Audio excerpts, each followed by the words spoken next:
Hi hello guys, welcome to our channel.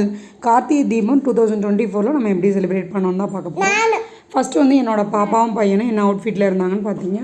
வீட்டில் வந்து டிவியில் வந்து பார்த்து திருவண்ணாமலையில் எந்த டைமுக்கு தீபம் ஏற்றுனாங்களோ அதே டைமுக்கு ஏற்றிட்டு அபிஷேகம்லாம் முடிச்சுட்டு தழுகெல்லாம் போட்டு ரெடியாக வச்சுருந்தோம். ஸோ அபிஷேகமும் தீபத்தையும் அந்த டைமுக்கு நம்ம ஏற்றியாச்சு. எல்லா தலைவாசல்லையும், அதாவது நிலம் எங்கெங்கே இருக்கோ அங்கே எல்லாமே 2 சிட்டி தீபங்கள் வச்சாச்சு. அதுக்கப்புறம் அடுப்படியில், ஜன்னலில், அப்புறம் எல்லா இடத்துலையும் வச்சு முடிச்சதுக்கப்புறமா ஹாலில், போர்ட்டிக்கலில் நடுவில் அதுக்கப்புறம் பார்த்திங்கன்னா தலைவாசலுக்கு வந்தோம்னா அங்கே முக்காலியில் வச்சுட்டு குத்து விளக்குங்க, ஓகேங்களா. குத்து விளக்கில் 5 முகத்தில் ஏற்றிட்டு 4 விளக்கு வச்சு அங்கே ஒரு பூஜை, எல்லாம் சூடம் பத்தி சாம்பிராணி எல்லாம் காட்டி பூஜைலாம் முடிச்சுட்டு தலைவாழையில் பார்த்தீங்க அப்படின்னா என்னென்ன கார்த்திகை தீபத்துக்கு ஸ்பெஷலாக பண்ணியிருந்தோம் அப்படின்னா சாம்பார் சாதம், அப்புறம் ரசம், அப்புறம் 3 வகையான பொரியல், வடை, பாயாசம், அப்பளம் இருந்துச்சுங்க. அதெல்லாம் அப்படியே எல்லோரும் உட்காந்துட்டோம்.